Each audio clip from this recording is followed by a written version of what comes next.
In this video, we are going to see now formatting in Excel. Let's see those one by one. First one, we'll go for font. Next is alignment, and third one is number. Let's see how to go for font on your screen. In your Home tab, if you see, there's a font which says is bold, italic, underline, and many more options. So I've written here, font, and all the options I've written here. So I'll show you how to go with one by one. So I'll go for bold. I've selected this text as bold. And now if I want to make it more highlighted, so I'll go for this option as bold. So you can see it is bold. Now, the option if you don't have the mouse, you can use the shortcut key as Ctrl B for bold and unbold itself. So I'll press Ctrl B for my keyboard. I can see it is removed. The bold option is removed. So again, if I press Ctrl B, it is bold now. Next is italic. Now, italic,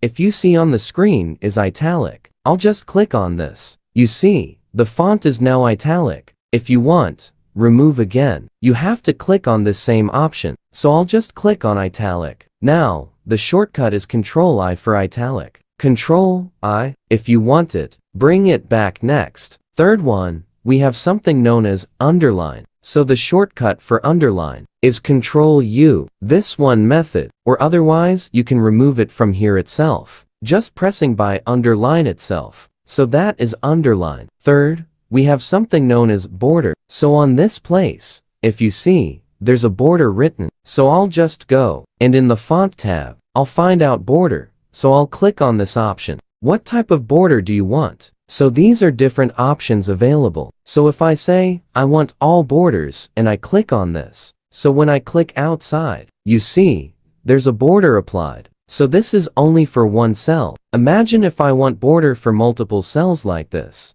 So if I want for multiple cells, so I can just select like this, and click on this border, and I'll say, yes, all borders. So you see, all the cells have been bordered now. So if I want to remove it back, I'll just press Ctrl Z undo, which you have seen. Ctrl Z, Ctrl Z. So that is a border applied. Again, if I go, border is applied. Next, if we have, that is a background color. So if you see on the On tab, we have something known as background color. So if I click on this drop down, you can select the color of your choice. So I'll select here as yellow color, and the background color is applied. Same way, if you do not want the background color, you can go to the same option again, and you can select this as no fill, so the color will be removed. Next is I have something known as font color. Next to the bucket symbol, we have something which is written, and there's a color, which you can give for your font applied. So now I'll select as the blue color, and the font color becomes as blue. Next, I have purposely written 3, font 1,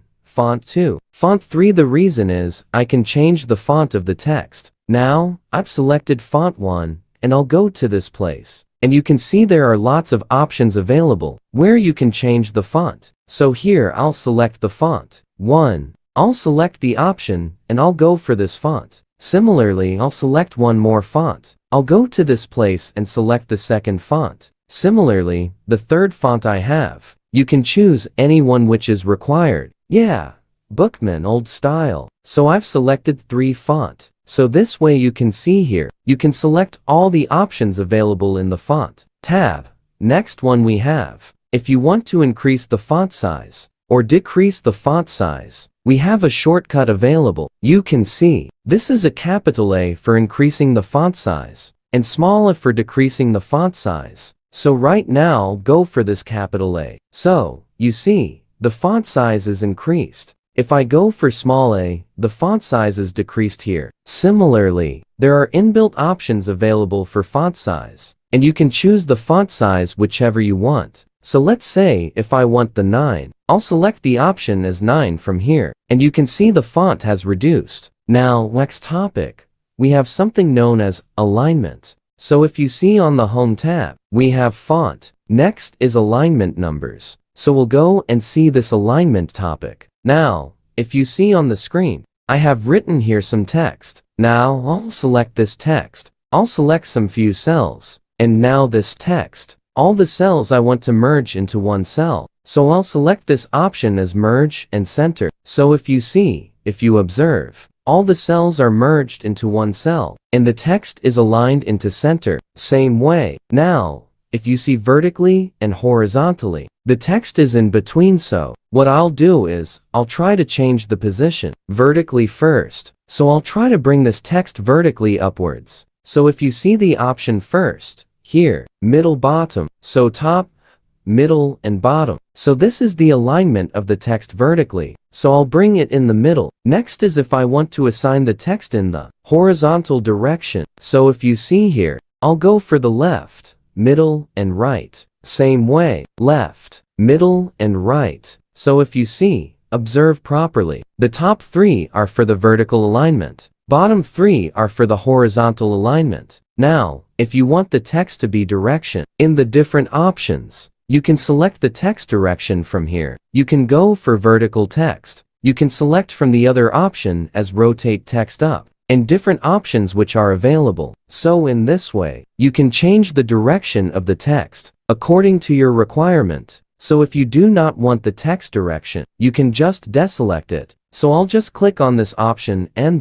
it is deselected, so it comes back to the normal position. Next is if you have a lengthy text in your text cells, and if you want to make it properly aligned, so that you can give a small paragraphs in between. So you have small known as indent. So that is, increase and decrease indent. So if I keep on pressing, see the change on the screen. A small space are given for the every text. So you can see here a small space. If you want to decrease, you can decrease the indent like this. Now I'll just unmerge and show you the wrap text. I'll just unmerge this cell, and suppose there are lengthy text in your cells. How do you manage it? So I'll just try to write here a lengthy text. Now, if you observe, the text is going outside the cell. So how do you manage it? So there is option known as wrap text. When you use the wrap text option, the column width remains the same, but the row height changes. Now, this text, the column width for the D will remain the same, and the row height will change.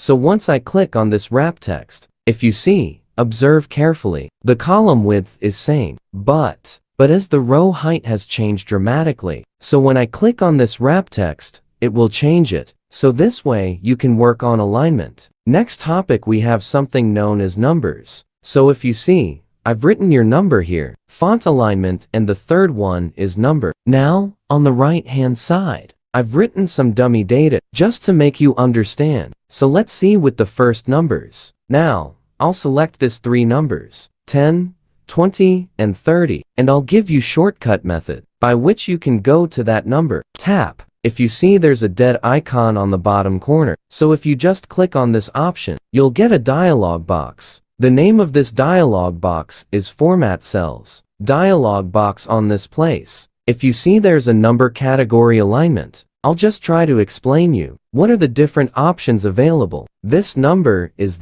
this option available here. If you go for alignment, this is the alignment. If you see here, font, this is the font area. Here it is the border, and this is the border area. Next is the fill, and that is the fill option available. And the protection goes for protecting the sheet cells. Now, we are working on this number tab. Now, in this number tab, I'll just move it here. I'll select the number option here. How many decimals you want for your numbers. So right now, by default, they have given 2 decimals. If you want to increase or decrease, you can select the option. I'll just increase the number to 3 decimals. And I'll click on OK. So you see, there are 3 decimals. If you do not like, you can go back to the Format Cells dialog box. I've shown you one method, how to go for Format Cells dialog box by just clicking on this button. You can also click on this button. Either you can click on this button, but now I'll show you the second method. You can use a shortcut key known as Ctrl 1 from a keyboard. Once you press Ctrl 1 from a keyboard, you'll get the same dialog box. Now, you can just reduce number of decimals as 1, and click on OK. So, if you observe, the number of decimals is only 1. Still,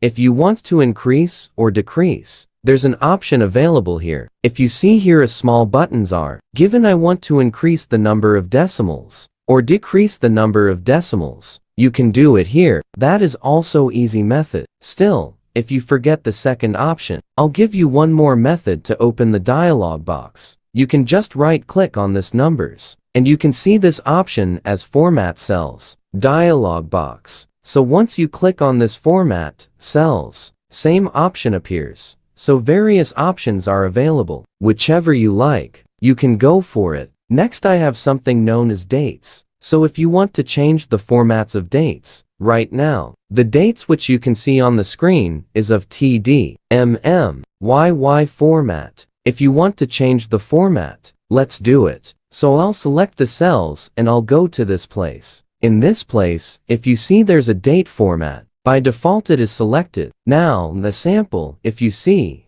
there's a sample, given the same date which you have selected, 12/7/2016. If you want to change the format, you can choose the format from this. Just click on this drop down, and you can select the formats, which you have. Yeah, let's say if you want this, March 14th, 2012. So the same way it will showing us date versus month. And I'll click on OK. Now, the hash sign means the text is a bit lengthy, as compared to column width. So what you can do is, you can just increase the column width, like this. Or you can just increase from here. So you see, July 12, 2016. Same way, you can keep on changing the formats of the date by just going to the same place again, this dialog box. And right now, if you want, you can select this. You want year, month and date, and I'll click on OK. The same format is appeared here. So this way you can change the number, or you can say as you can change the date formats. Let's see the next one, how we can change the currency formats. Suppose you want to add some dollars, euros or rupees symbol into your currency. How do we do that? So first thing is, I'll select the currency or the numbers, basically. Next, I'll go to the same tab and I'll go to this currency. If you observe, there's a symbol as rupee. That's an Indian symbol, rupee. Secondly, if you want, you do not like this one, you can go for dollars. If you do not like dollars, you can go for euros and any option. Right now, I'll go for this rupee symbol and I'll click on OK. So you see, there's a rupee 10, rupee 20, rupee 30. Similarly, if you want some other symbol, you can just go to the same place again, and you can select this symbol from here. I'll go for some other symbol. Let's say I want Chinese dollar. That is, Singapore Chinese dollar. I'll click on OK. So you can see the currency format has changed. So this way you can choose any number of formats